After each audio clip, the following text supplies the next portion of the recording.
¿Cómo problematizar el fenómeno criminal en nuestro país?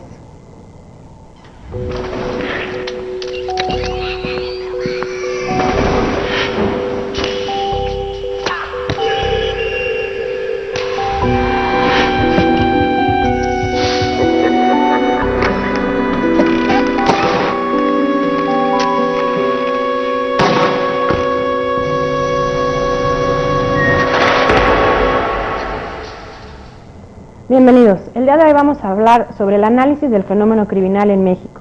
Para ello nos acompaña el doctor Pedro José Peñalosa. Bienvenido, doctor, muchísimas gracias. Él es catedrático del Instituto Nacional de Ciencias Penales y asimismo imparte cátedra en la Universidad Nacional Autónoma de México. Doctor, muchísimas gracias por haber aceptado la invitación. Un placer estar aquí. Pues mire, doctor, quisiéramos ver cómo podríamos nosotros problematizar este contexto de nuestro México en lo que es la administración del presidente Felipe Calderón con relación al fenómeno criminal. Sí, bueno, yo creo que tendríamos, por razones de metodología básica, empezar a hablar de que para analizar el fenómeno criminal requerimos obligatoriamente de una visión poliédrica. ¿Qué quiere decir? Que no se puede analizar el delito si no se enfocan todas las vertientes que influyen para que alguien cometa conductas delictuales. Generalmente, el derecho penal nos ha conducido a zonas reduccionistas, pensando en solo el castigo. Esto me parece que es un error y tendríamos que entonces partir de esta meseta multidisciplinaria. Entonces, lo primero que tenemos que decir es que en México no será posible ganar la batalla de la criminalidad si no planteamos cuál es el origen de las conductas criminales y antisociales. A ver, ¿qué pasa si empezamos con la parte educativa? México tiene un déficit notable en educación. De ahí provienen una gran cantidad de jóvenes que se incorporan a la delincuencia molecular y a la delincuencia organizada. Veamos algunos datos. En México ingresa el 98% de los que aspiran a entrar a la primaria, lo hace. Sin embargo, ahí tenemos, por cierto, una gran absorción educativa. Sin embargo, solamente de esos 98, 13 llegan a la universidad. Es decir, para fines de pedagogía básica, los telespectadores habría que decir que es como si fuéramos en una balsa, partimos a una isla llamada universidad, vamos todos con el sueño de llegar a la universidad, y de eso se van cayendo uno tras otro, niños y niñas, en el camino, y solamente llegan 13. La pregunta profunda, no frívola, es ¿dónde se quedan esos jóvenes, niños, que no llegan a la universidad? Esa es la obligación de un análisis criminológico. Por lo tanto, habría que decir que hay 3 lugares donde se van esos náufragos que se caen, si me permites el término. Sí, claro. Primero, se van al sector informal. En México hay más o menos 12.5 millones de personas que se dedican al comercio informal, que significa un poco menos del 40% de la PEA, que son 43 millones, y la mitad de esos 12 millones son menores de 29 años. Es decir, tenemos 6 millones y medio aproximadamente de jóvenes que están en el comercio informal. La segunda vertiente donde se van estos náufragos que hemos comentado es a los Estados Unidos. El 72% de los jóvenes de los 500,000 que cada año van a Estados Unidos, el 72% son menores de 29 años. Y ahora hay un hallazgo que me parece prudente comentarle a los telespectadores. De ese 72% de jóvenes que van a los Estados Unidos, estamos perdiendo capital humano, porque un poco menos de la mitad tienen educación media y superior. Quiere decir que no solamente están yendo como en los 50s, en los 60s, una población que provenía del campo, sino también estamos perdiendo personas que tienen capacidades educativas. Y la tercera vertiente son los jóvenes que se van a la delincuencia organizada o delincuencia molecular, en donde esos jóvenes que se van, y hay que explicarlo fuera de cualquier visión superflua, se van porque la delincuencia les ofrece lo que no les ofrece la ciudad formal. La familia no les ofrece sentido de pertenencia, la escuela no les ofrece retención, no los retiene, y la comunidad los expulsa. De tal manera que la delincuencia les ofrece lo que no les ofrece la sociedad conservadora o la sociedad aceptada. Por lo tanto, tenemos estas tres vertientes. Esto es lo que tenemos que explicar y tenemos que poner en la mesa de debates para modificar la vieja visión remisa de que el delito solamente se combate con más penas y más cárceles. Esta es la primera vertiente. ¿Cuál otra de las vertientes tendríamos que nosotros considerar para poder analizar este fenómeno criminal, doctor? Creo que otro elemento que habría que tomar en cuenta es el fracaso de la cárcel. Me parece que, no obstante que desde el punto de vista de la metodología criminal, la cárcel es la última fase, la cárcel hoy representa un desafío importante para entender lo que está pasando en México. La cárcel es nueva, no tiene más de 300 años. La cárcel fue creada para retener a las personas, primero con oraciones y con convocatorias religiosas, para que se arrepintieran en la fase del inicio del capitalismo, como fuerza de trabajo, en la transición del feudalismo a un nuevo estamento social que era la burguesía, pero ahora la cárcel está estallando en 1000 pedazos. ¿Qué es esto? Que la cárcel ya no está cumpliendo sus funciones. ¿A quién estamos llevando a la cárcel? Estamos llevando a la cárcel en México a dos tipos de personas, a los jóvenes y a los pobres. En México, el 70% de los que están en las cárceles robaron menos de 1000 pesos. Es decir, llevamos primero a pobres. Segundo, llevamos a jóvenes, el 63% de las personas que están recluidas en los 442 penales son menores de 29 años. De tal manera que el llevar a jóvenes y a pobres nos está diciendo que la cárcel no está cumpliendo la función de disminuir el delito. A ver, hace 8 años, en 8 años duplicamos el número de presos y no nos sentimos doblemente seguros. No, por supuesto que no, al contrario, ¿no? Quiere decir que la vía de solo castigar o solo el encierro no resuelve el problema de la inseguridad. Habría que detonar otro elemento aquí. Para los telespectadores y para la reflexión conjunta. No es cierto que a más presos, más seguridad. Hoy tenemos las cárceles mexicanas 230,000 presos. De esos 230,000 presos, 95,000 presos no tienen sentencia. ¿Qué quiere decir? Que hay 95,000 personas que ya están conviviendo con otros que ya están sentenciados, porque en la mayoría de las cárceles no hay esta reclasificación o clasificación. Por lo tanto, una persona que aún no se le declara por un juez culpable, ya está conviviendo con una persona que ya un juez declaró que es culpable, y mañana o pasado va a salir, como sucede en los casos del 92% de los delitos en México son robo. La mayoría de las personas que salen de la cárcel lo hacen entre 2 y 3 años, pero esos 2 o 3 años ya convivieron con personas que tienen una carrera delictiva. Por lo tanto, la cárcel violenta el espíritu del artículo 18 de la Constitución, que nos dice que la cárcel es para readaptar y reinsertar. ¿Quién en este país, quién en su sano juicio puede aceptar que hoy la cárcel mexicana, las cárceles mexicanas reinsertan o readaptan, cuando lo que estamos llevando a la cárcel es a los jóvenes y a los pobres, cuya función en la cárcel es simplemente contaminarse con los demás? Entonces la cárcel sufre un proceso de crisis terrible, en donde tenemos dos vectores. No estamos ofreciendo a los jóvenes educación y solamente le estamos ofreciendo castigo con los datos que te he mencionado. Me parece que se cierra el círculo de nuestra circunstancia nacional. ¿Podríamos decir que estamos criminalizando a la juventud de nuestro país? Sí, claro, en México se criminaliza a los jóvenes. Se les criminaliza de dos maneras. Primero, con el viejo elemento del interaccionismo simbólico, que los que han estudiado criminología y los que no, se los decimos. Primero con el estereotipo, es decir, todas las personas que viven en determinada zona son delincuentes.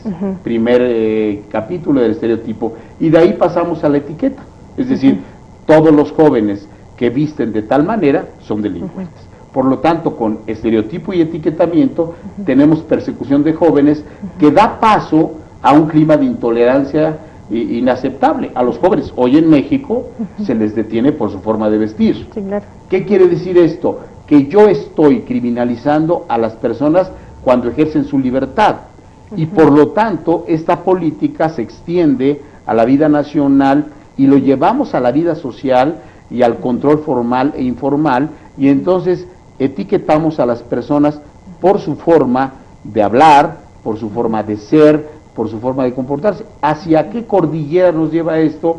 A la cordillera de la intolerancia.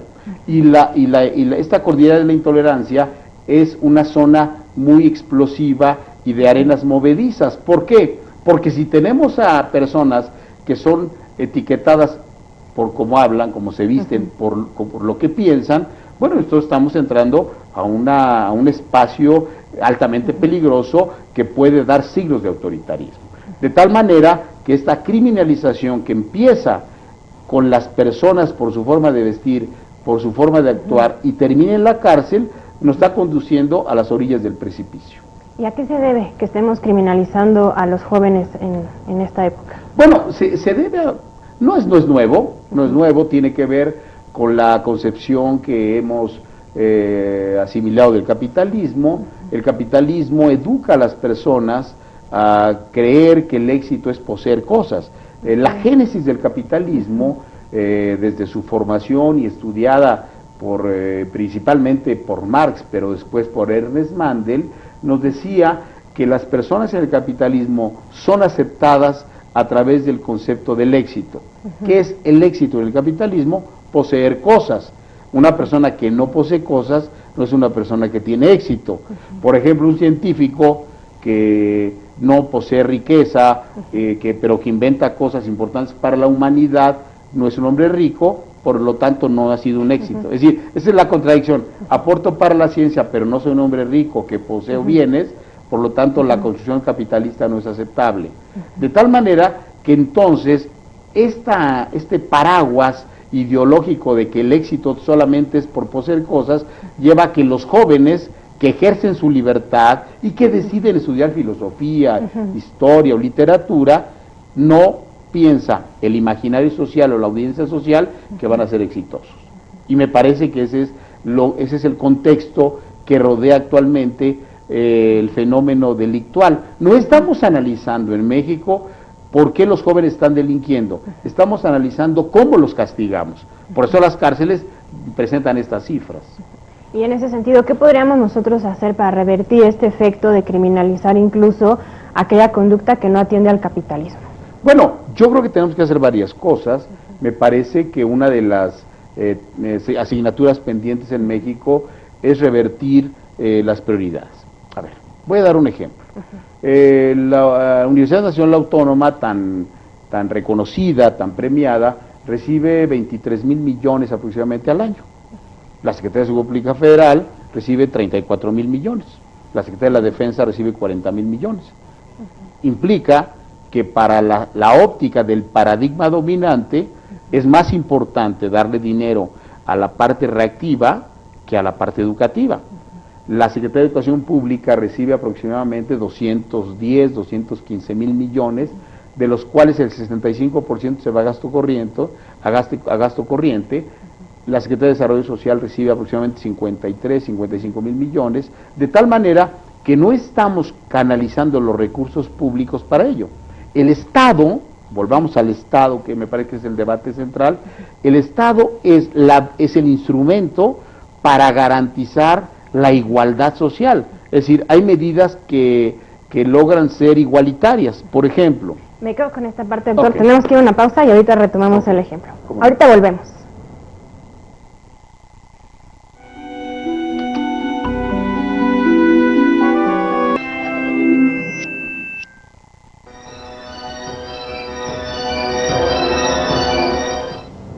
Estamos analizando el fenómeno criminal en México y nos acompaña para ello el doctor Pedro José Peñalosa. Nos gustaría mucho conocer sus opiniones respecto a esta temática, para lo cual ponemos a su disposición nuestro correo electrónico y teléfonos que aparecen en pantalla, y asimismo nos pueden seguir en Facebook y en Twitter. Pues bien, doctor, antes de salir a esta pausa estábamos viendo, nos iba a ejemplificar cómo el Estado tiene ciertas obligaciones, entonces retomamos esa parte, si podemos continuar. Sí, bueno, el Estado es el único instrumento que puede igualar y que puede ser menos desigual a las sociedades. Desde su fundación, no me voy a ir muy lejos, incluso desde la parte contractualista rusoniana, y ahora tenemos un debate nacional e internacional si el mercado es el que debe resolver las contradicciones o si es el Estado. Ajá. Bueno, hoy estamos viendo cómo Europa está incendiada precisamente por desestimar el papel del Estado. El Estado había dejado a las fuerzas del mercado que resolvieran las contradicciones. Bueno, las movilizaciones, que cuando salga este programa seguirán caracterizando Europa, en Francia, ahora en Inglaterra y en España, nos muestran de manera pedagógica que el Estado debe de ser el único instrumento que haga que los menos favorecidos por la concentración del ingreso tengan acceso a los bienes. Hay ejemplos de que la salud iguala y la educación iguala. En México, una gran cantidad de jóvenes y de niños no tienen acceso a la salud y a la educación. Una política de Estado para garantizar la salud de los niños y jóvenes, especialmente los indígenas que están alejados de las ciudades o de los jóvenes que están marginados de la educación, puede hacer que un niño tenga características igualitarias a otro que vive en otras circunstancias económicas. Si abandonamos esta lógica, el mercado no resuelve el problema de origen, porque el mercado lo que interesa es la ganancia. Por lo tanto, en México necesitamos retomar la idea de que el Estado debe, a través de la vía fiscal, apropiarse de recursos para redistribuir la riqueza nacional. En México, solamente somos de los países que tienen menor oportunidad de captar ingresos vía fiscal, solamente el 12% del PIB es lo que captamos, y por lo tanto nuestras posibilidades de distribuir estos dineros públicos se reduce, y la cobija que se discute periódicamente en el Congreso a través del presupuesto de egresos, pues es cada vez más reducida. Por lo tanto, tenemos que voltear a una nueva mirada, y le llamo yo, de la seguridad pública, que quiero aquí detenerme, si me permites, adelante, a precisar un concepto. Una cosa es seguridad pública y otra cosa es orden público. En México se confunde lo que es estos dos conceptos. La seguridad pública es la seguridad del público. Es decir, ¿cómo me siento yo seguro? Pues teniendo empleo, teniendo educación. Esa es la seguridad pública. El orden público sí es la policía y los instrumentos penales. En México, cuando escuchamos hablar de seguridad pública, lo relacionamos automáticamente en más cárceles, en más policías. Y este es el error de origen. Lo que México necesita es más seguridad pública y menos orden público. Si nosotros logramos modificar esta ecuación, México puede salir adelante. Tú me preguntabas si tenemos alternativas que ofrecer al público. Sí, tenemos alternativas. Es muy sencillo. A ver, voy a tratar de dar directrices a quien me quiere escuchar. Primero, el presupuesto de México debería sufrir un giro. Deberíamos discutir nosotros de otra manera el presupuesto. Primero, quitarnos del disco duro que tenemos en la cabeza, que se llama hipotálamo, quitarnos de ahí esta idea de que en el país se pueden resolver los problemas cada 6 años. No es cierto, lo digo tajantemente. No hay en México ninguna posibilidad de resolver los problemas en 6 años. Ningún problema estructural, empleo, educación, salud, se puede resolver en 6 años. Si aceptamos esta realidad, lo que tenemos que hacer es ver hacia el futuro y construir una política transeccional. Recordemos la gran frase de Bismarck, después retomada por Roosevelt, que decía: la diferencia entre un político y un estadista es que el político piensa en la próxima elección y el estadista en la próxima generación. Es decir, tenemos que actuar con una mentalidad estadista. Ningún problema se resuelve en 6 años. Tenemos que hacer políticas presupuestarias transeccionales. Por ejemplo, ¿cuáles son las prioridades mexicanas? Pongámoslas sobre la mesa. ¿Educación? Sí, claro. Salud y empleo. ¿Por qué no ajustamos el presupuesto a estas 3 vertientes, haciéndolo como se hace en política de largo aliento, de medida longitudinal, a 15, 20 años? Y que cada año el presupuesto esté ajustado a estas medidas transeccionales. La pesadilla que vivimos en México es que cada 6 años se discute lo mismo, y la disputa no es cómo mejoro las condiciones de vida de los mexicanos, sino cómo distribuyo los pedazos de la cobija, que es el presupuesto nacional. Mientras no modifiquemos este paradigma circular, no vamos a tener posibilidades de avanzar. El segundo vector que me parece importante subrayar el día de hoy es que necesitamos lograr que la ecuación de concentración del ingreso se modifique. Hay una cifra que nos debería avergonzar. En México, el 10% de la población, el primer decil, los ricos muy ricos, que todos conocemos quiénes son y cuyos apellidos son conocidos por todos, concentran casi el 45% del Producto Interno Bruto. El 10% de la población. Si sumamos al siguiente decil, es decir, al 20%, casi concentran cerca del 55% del PIB. Quiere decir que una minoría, el 20% de la población, se apropia de la riqueza nacional. Esto no puede ser aceptado. ¿Por qué? Porque una sociedad que está en donde los contrastes son los que dominan, no tiene ninguna posibilidad de tener desarrollo integral. Por lo tanto, ¿cómo se puede modificar esto? Se puede modificar de una manera sencilla. Requerimos un nuevo pacto social.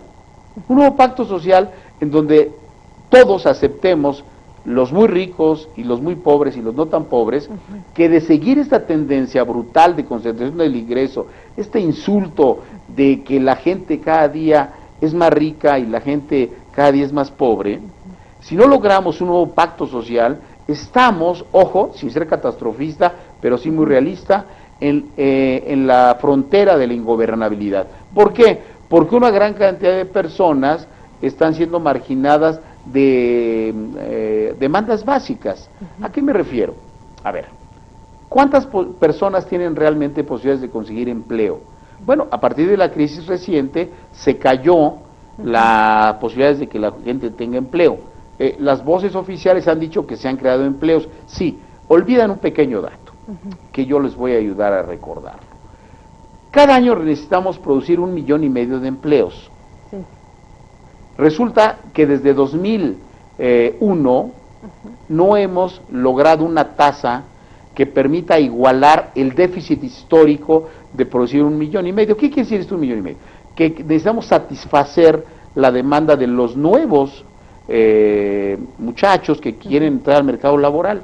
Si dicen las voces oficiales que hemos logrado 700,000 empleos, no estamos tomando que el déficit nos dice, según cifras muy serias, que tenemos un déficit más o menos entre 12 y 13 millones de empleos que no hemos dejado de producir.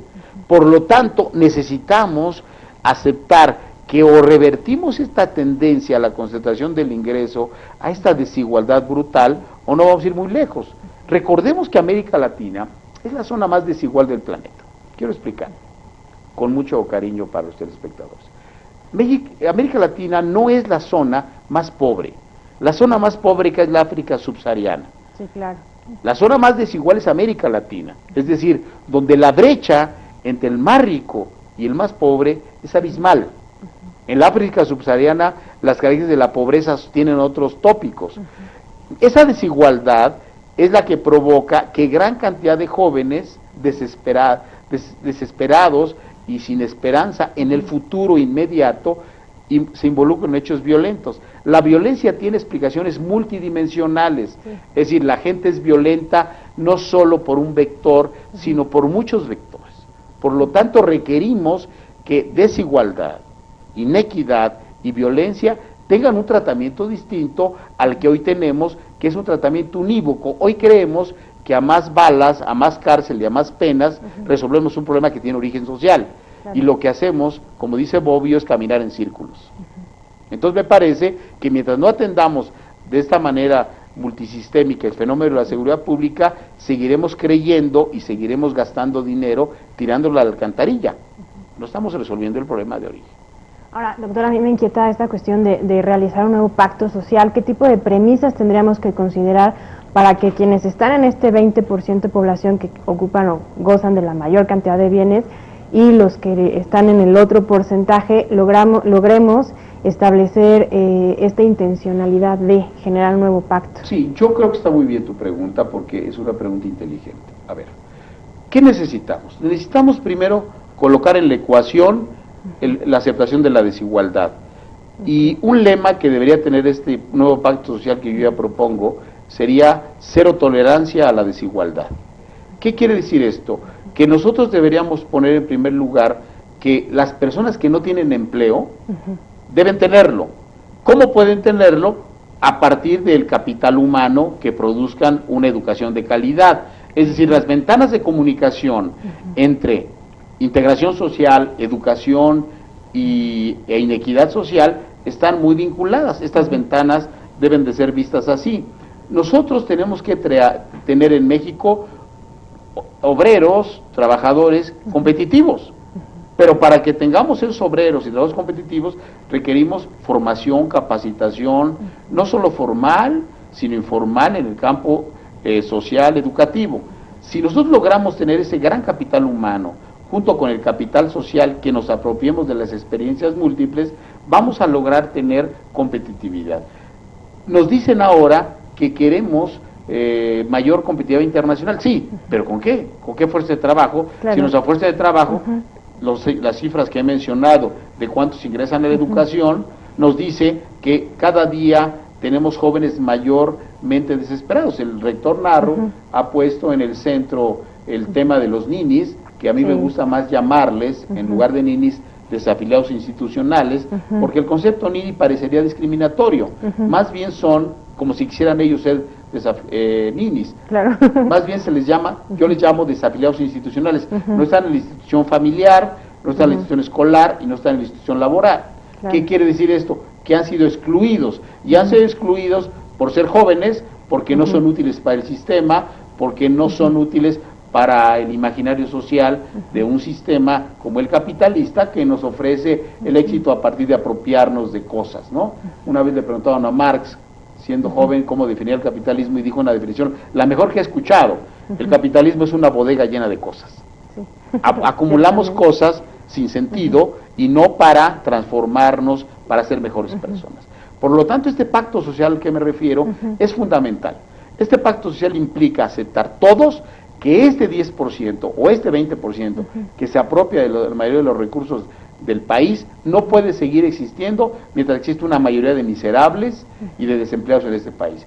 Mientras existan estos dos mundos, este México fracturado, siempre habrá el peligro latente de una confrontación vía violenta, vía protesta, en fin, de descomposición del tejido social, como hoy lo estamos viendo. Y en este aspecto, ¿cuál sería la perspectiva para las políticas en este sentido para poder disminuir esta brecha? O sea, ya vemos que falta cambiar algunos paradigmas, pero a nivel de políticas habría que hacer algo. Claro, ¿no? Claro, en políticas públicas, a ver, necesitamos primero, el primer vector en materia de políticas públicas es realinear el problema del empleo. ¿Quiénes deben tener empleo? Bueno, deben tener empleo todas las personas que estén vinculadas al aparato educativo. Nuestra crisis estructural, histórica, es que nuestro aparato educativo no está vinculado al aparato productivo. Es decir, ¿cuántos licenciados deben producirse en México? ¿Quién lo sabe? Nadie.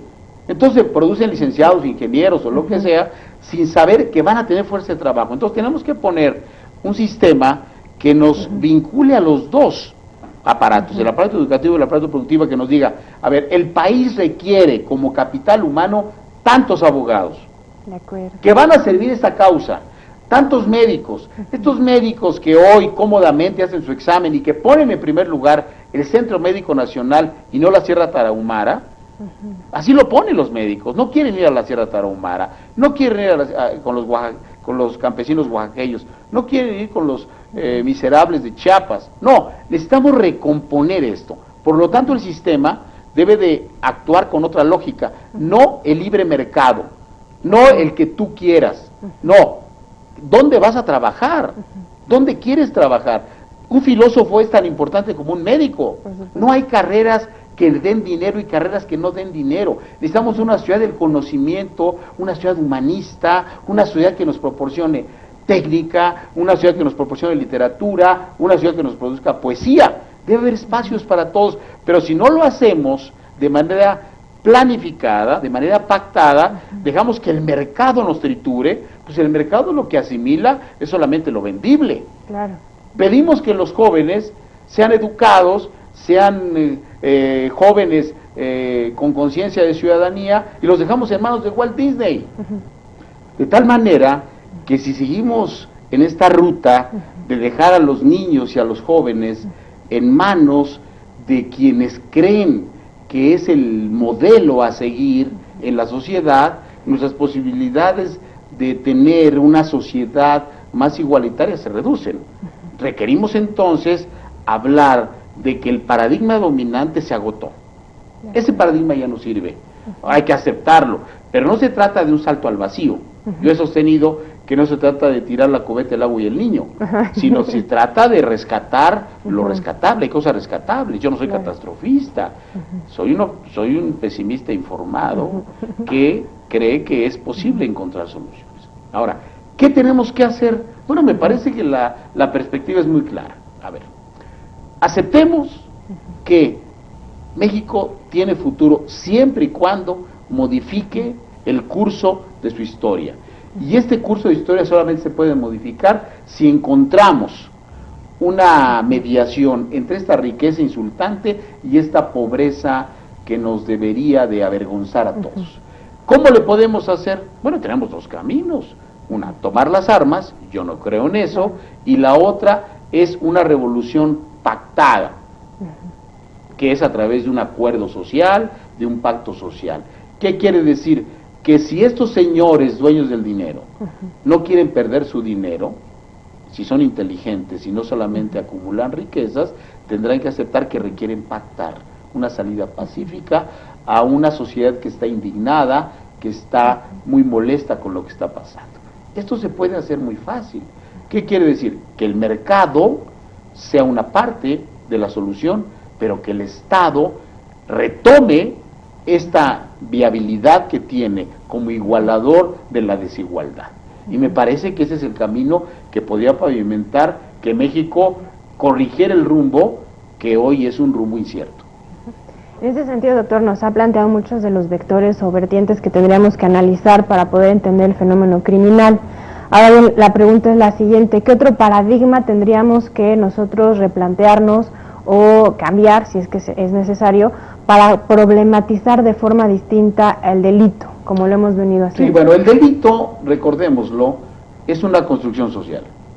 Por lo tanto, si aceptamos que es una construcción social, tenemos que plantearlo bajo la óptica o bajo la mirada de que este delito, los delitos que hoy dominan la sociedad mexicana, tienen orígenes sociales, culturales, etcétera. Por lo tanto, dejemos de verlos solamente como estaciones momentáneas del derecho penal y veámoslos más en el campo de la criminología. ¿Qué quiere decir esto?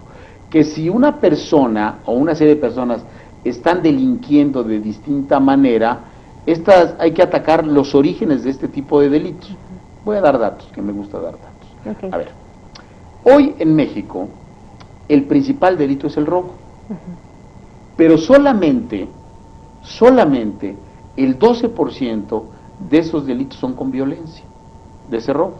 El 35% es sin violencia. Estamos tratando igual a quien ejerce violencia para obtener un bien de manera ilícita con quien no lo hace. Por ejemplo, el delito de robo tiene hoy 26 modalidades a nivel nacional. ¿Qué es lo que ha pasado con el robo? Que se ha convertido en un delito grave. Sí. Una persona que se roba una fritura se hace. Fíjense nada más cómo estamos en la locura y en la pesadilla.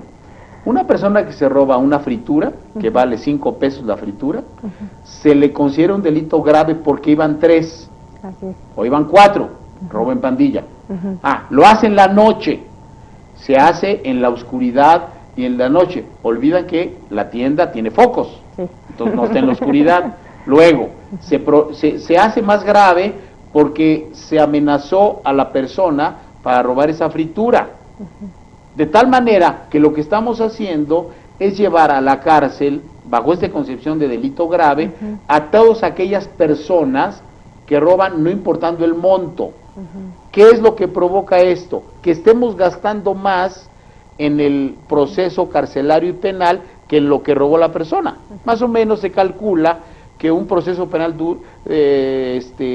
cuesta entre 40 y 80 mil pesos. La fritura costaba 5 pesos. Claro, es desproporcionado. Entonces, resulta que gastamos 40 o 80 mil pesos en este proceso, llevar a este joven o a estos jóvenes a la cárcel, mientras la fritura costaba una bagatela.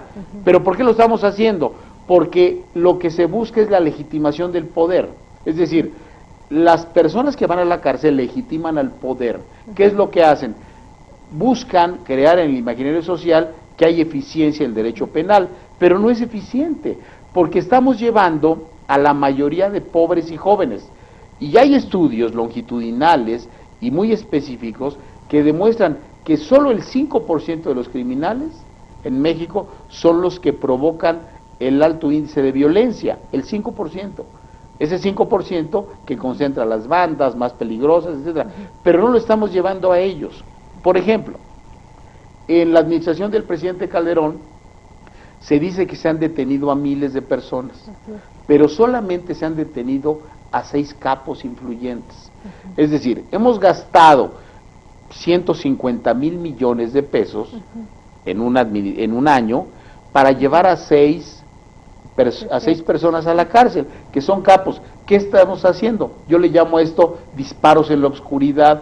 No estamos dando disparos de precisión. ¿Por qué? Porque lo que estamos haciendo no es combatir realmente a quienes están dañando el tejido social. Lo que estamos haciendo es combatiendo los efectos de la criminalidad. Volvamos entonces al concepto de delito. El delito es una construcción social, pero la clase dominante lo que quiere es que ese delito sea lo más visible. Por eso presentan en la televisión bandas de muchachos que roban.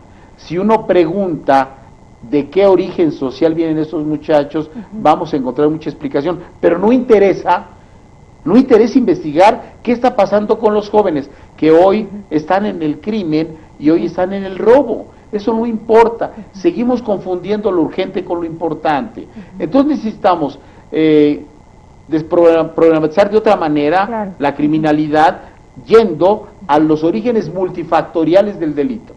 No es cierto que el delito, quiero aclararlo para los telespectadores, no es cierto que delito y pobreza sean igual. Me quedo con este planteamiento, doctor. Vamos a una pausa y regresamos.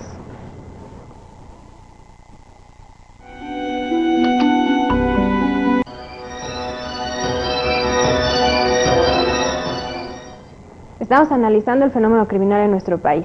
Nos interesa mucho saber sus opiniones, para lo que ponemos a su disposición nuestro teléfono y correo electrónicos que aparecen en pantalla. De la misma manera nos puede seguir en Facebook y en Twitter.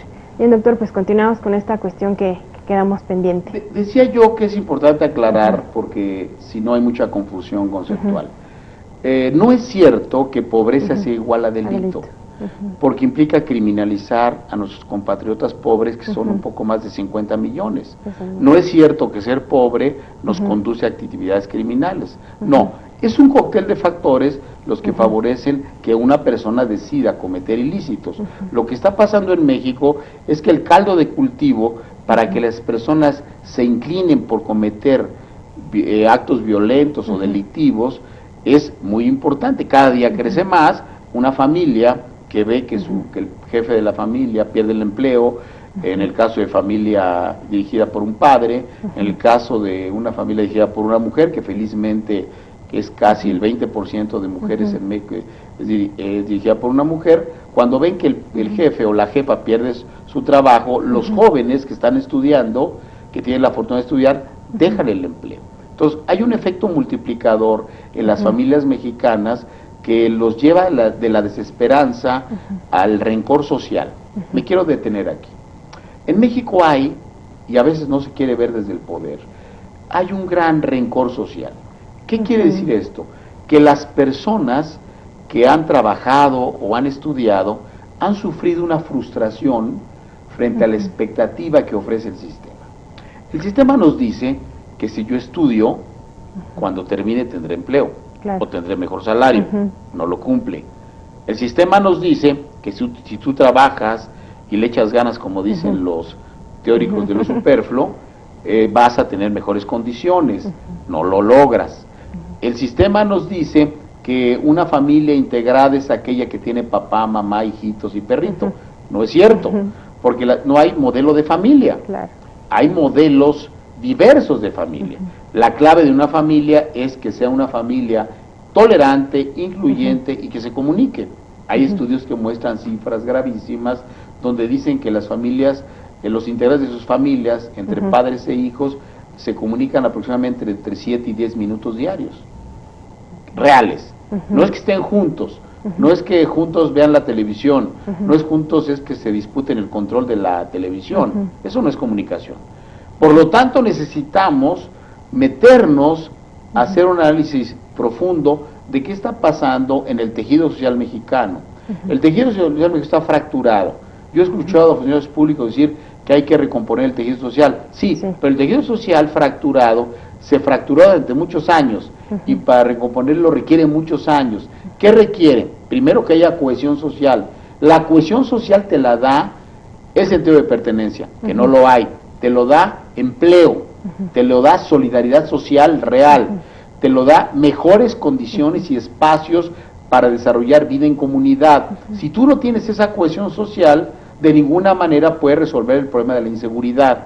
El otro elemento que está presente en nuestra realidad mexicana es que seguimos pensando que podemos ganar la batalla, entre comillas, a la criminalidad aumentando las penalidades. Esto me parece que es muy grave, lo que se llama en términos criminológicos el populismo punitivo. ¿Por qué? Porque aumentar las penas, ¿qué es lo que hace? Lo único que hace es propaganda, pero no hace eficacia. En México, entre 1 y 2 delitos de los 100 que se cometen, lleva a una persona a la cárcel. Nuestra eficiencia penal es muy baja. Pero cuando ya detenemos a ese 1 o 2, ese 52% sí le aplicamos penas draconianas. Es decir, no somos eficientes para detener, pero que ya que lo tenemos en nuestro poder, somos mano dura. Pero eso no resuelve el problema, porque estamos llevando a la cárcel, insisto, a personas que solo son el reflejo de la génesis del problema, que es la descomposición social. Entonces decía, la gente hoy en México, una gran porción, vive un rencor social acumulado.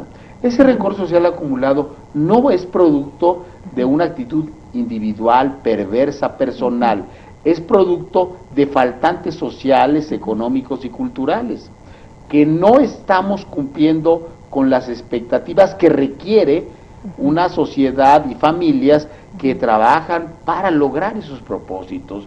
Crece la pobreza, crece la desigualdad y se concentra la riqueza. Por lo tanto, necesitamos caminar en otros rumbos. ¿Qué es caminar en otros rumbos?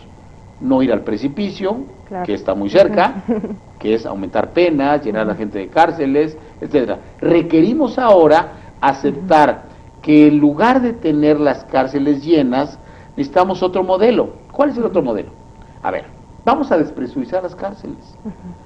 Todas las personas, que son la mayoría, 70%, que robaron menos de 1,000 pesos, que no usaron violencia y que no hay homicidio, hay que sacarlos de la cárcel. Esa es la propuesta. Ya estamos en propuestas, ¿verdad? 2, necesitamos lograr reclasificar a los presos. Hoy en México, aunque la ley dice que hay que separación de presos, hoy en México conviven un muchacho que se robó una fritura con un homicida consumado. ¿Qué es lo que está pasando? Que los headhunters en la cárcel, si me permites la palabra, ya están capturando a los chavos que van a involucrar en actividades o en bandas criminales. ¿Qué es lo que se busca? Cumplir el artículo 18 constitucional. Pero hay un problema serio.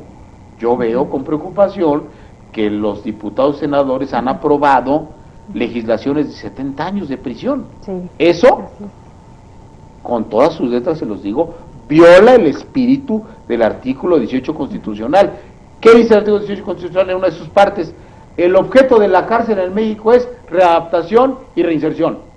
¿Quién con 70 años de prisión se va a readaptar? Nadie. Entonces, yo les sugiero, fraternal y cariñosamente, que se atrevan a modificar la Constitución, pero que no nos vengan con penas draconianas, porque esas penas solo sirven para ganar votos y aplausos, porque en una sociedad desesperada como la que hoy tenemos, lo que se reclama es más penas. Esa es la audiencia social lo que pide, pero estamos en un camino incorrecto, porque hoy la sociedad está desesperada y angustiada por el clima de inseguridad, pero irónicamente, a mayor penalidad, a mayor cárcel, a mayor encierro, no es el camino para resolver el problema. ¿Por qué? Porque si tú tienes solo tu eficiencia de 1 de cada 100, pues tú puedes aumentar a 500 años la prisión. Pero si solamente estás llevando 1 de cada 100, lo único que se convierte es en demagogia. Y estamos gastando mucho dinero en ese sistema draconiano, punitivo, cuando deberíamos atender presupuestalmente otros orígenes visibles, medibles de la criminalidad, que son la educación, la salud, la falta de oportunidades, etcétera. Hoy los jóvenes mexicanos tienen un problema serio y quiero avanzar en otro camino que necesito que los discutamos con los telespectadores, el problema del bono demográfico. Cuidado, se habla del bono demográfico. ¿Qué quiere decir esto? Que México tiene una gran población joven, que es un bono demográfico. Pero yo quiero decir desde ahora que ese bono demográfico se puede convertir en un pagaré traumático. ¿Por qué? Porque la última vez que vamos a crecer como jóvenes es en el 2012. Después va a haber una caída en nuestro crecimiento poblacional y vamos a llegar a 2030, primera estación, segunda estación 2050. En 2050, si no modificamos este curso peligroso, vamos a ser un país de pobres, de viejos y de ignorantes. Y no va a haber dinero que alcance para pagar las pensiones. Recordemos que las pensiones se sacan de la población que trabaja. Claro. En lugar de destinar para medicinas y hospitales, estamos destinando una parte importante para pagar pensiones. Si la lógica sigue, como estoy mencionando, que no estamos consiguiendo que ese bono demográfico se retenga, tenga oportunidades educativas, laborales, este país se va a parecer más a Europa, ya vimos cómo está incendiándose Europa ahora, y por lo tanto no tenemos esperanza. De tal manera que 3 elementos nos acompañan en esta circunstancia: crisis educativa, crisis social y crisis del bono demográfico. ¿Hay salidas? Claro que hay salidas. Hay que decir a los telespectadores, sí hay salidas. ¿México tiene posibilidades? Sí, siempre y cuando haya voluntad política para cambiar este curso suicida que tenemos, que nos está conduciendo a una zona de profundizar la exclusión, la desigualdad, la violencia, y me parece que ese camino a nadie conviene. Eduardo, pues nos ha ayudado realmente a problematizar de forma muy distinta lo que es el fenómeno criminal en México. Sin embargo, ahora me gustaría que nos invitara a reflexionar sobre el material que acaba usted de escribir, y entonces tengo el honor de hacer la invitación a que adquieran el libro que usted, y si nos pudiera mencionar exactamente qué lo motivó a llevar a cabo esta producción, a coordinar este trabajo, y qué podemos encontrar dentro del libro como tal. Precisamente este libro, que se llama Narcotráfico, Crisis Social, Derechos Humanos y Gobernabilidad, una agenda para el futuro, me parece que sintetiza lo que hemos hablado en este programa, una visión poliédrica y multisistémica de la seguridad pública. En este libro, escrito por la editorial Porrúa, patrocinado por la editorial Porrúa, escriben Beltrones del Senado, Navarrete, Krill, el maestro Gerardo Laveaga, gente de la UNAM, el titular del Instituto Federal Electoral, Leonardo Valdés, los 2 Ombudsman, los 2 Plasencia, el del DF, el Nacional. Escriben 30 autores. ¿Qué escriben? Escriben una visión fresca, distinta, para encarar la seguridad pública. Nos dicen, señores, aquí está el tema de derechos humanos, aquí el tema de exclusión social, aquí está el tema de narcotráfico, el tema de gobernabilidad. ¿Cómo podemos hacer para enfrentarlo? Con ventanas de comunicación. No es cierto que uno sea más importante, sino son variables interdependientes. Eso ofrece el libro, que invito a los telespectadores que lo adquieran, que lo discutan, que lo debatan, porque México sí tiene salidas, siempre y cuando, insisto, nos despojemos de esta visión antigua, remisa, que huele a naftalina, de creer que el derecho penal resuelve la conflictiva social. ¿Qué lo motivó a usted en lo personal a generar un material de esta naturaleza? Bueno, me motivaron 2 cosas. Una, que creo que México tiene otra salida, y 2, porque estoy convencido de que uniendo voces en un México plural vamos a salir adelante. México no va a salir adelante si no aceptamos, no nos recreamos en la pluralidad. México es un país plural, aceptémonos, no solo tolerémonos, aceptémonos, y aceptemos que solo la suma de esas voces puede salir adelante. La vieja idea, que aún es dominante, de que una sola voz, un solo partido, un solo grupo puede sacar adelante al país, nos está conduciendo lenta, pero consistentemente al suicidio, y a un suicidio colectivo que me parece que el país no merece. El país atento, el de la calle, el de los jóvenes, el de las mujeres, el de los niños, de los trabajadores, quiere una salida. Sí hay una salida, pero esa salida tenemos que luchar por ella. No va a venir, esto que estamos viviendo no es una maldición gitana, no nacimos así, se construyó porque hubo políticas incorrectas, erráticas, que hay que corregir. Y hay que aceptar que el futuro ya llegó, no estamos hablando de un futuro lejano, el futuro ya llegó, ya estamos aquí con crisis múltiple. ¿Cómo deshacer esta crisis múltiple? Pues con propuestas novedosas, inteligentes, plurales, incluyentes, que vean un poquito más allá de nuestras narices. Bueno, a final de cuentas, tanto la invitación a la lectura del libro como lo que hemos platicado en el programa, doctor, invitan a una ruptura de paradigmas. ¿Cómo hacerle cuando tenemos paradigmas tan arraigados? Bueno, es que lo que estás planteando es un problema de orden cultural. Es decir, estamos en presencia de algo que a veces se ha repetido. Es decir, lo viejo no acaba de morir y lo nuevo no acaba de nacer. Este es el interregno en que estamos. Y ese interregno puede ser enfrentado si aceptamos que se pueden dar saltos que no sean al vacío. Yo no planteo saltos al vacío. Yo estoy planteando saltos pactados. México agotó ya su modelo anterior, hay que enterrarlo, darle cristiana sepultura y decirle, ya nos llevaste a un camino, obedeciste un modelo de país, a una población determinada, a una mentalidad determinada. Ahora necesitamos abrir puertas y ventanas, oxigenar nuestro modelo, recrearlo, entender que el país sí puede enfrentar en mejores condiciones la inseguridad, y me parece que están dadas las condiciones para hacerlo. Yo creo que pese a los que dicen que solamente hay una visión religiosa del derecho penal, yo digo que no. El derecho penal sirve para una cosa, dejémoslo ahí, solo para castigar, dejémoslo, sirve para eso, pero la seguridad pública en México, como lo he explicado, tratado de explicar, no es más policías y más cárceles. La seguridad pública es que los que estamos viendo hoy el programa y los demás mexicanos estemos seguros en el empleo, en la salud, en la literatura, en la cultura, en el deporte, una ciudad libre, una ciudad incluyente. Sí lo podemos hacer. Con el modelo actual no. Tirémoslo a la alcantarilla, construyamos entre todos. Y este libro que hoy presentamos y el tema que hoy comentamos con tus inteligentes comentarios, hace que tengamos esperanza. Yo tengo esperanza en el futuro, soy un joven con un poco más de edad que otros jóvenes, pero tengo esperanza en el futuro. Pues la invitación es a tener la misma esperanza que el doctor nos ha manifestado. Muchas gracias, nos vemos hasta la próxima.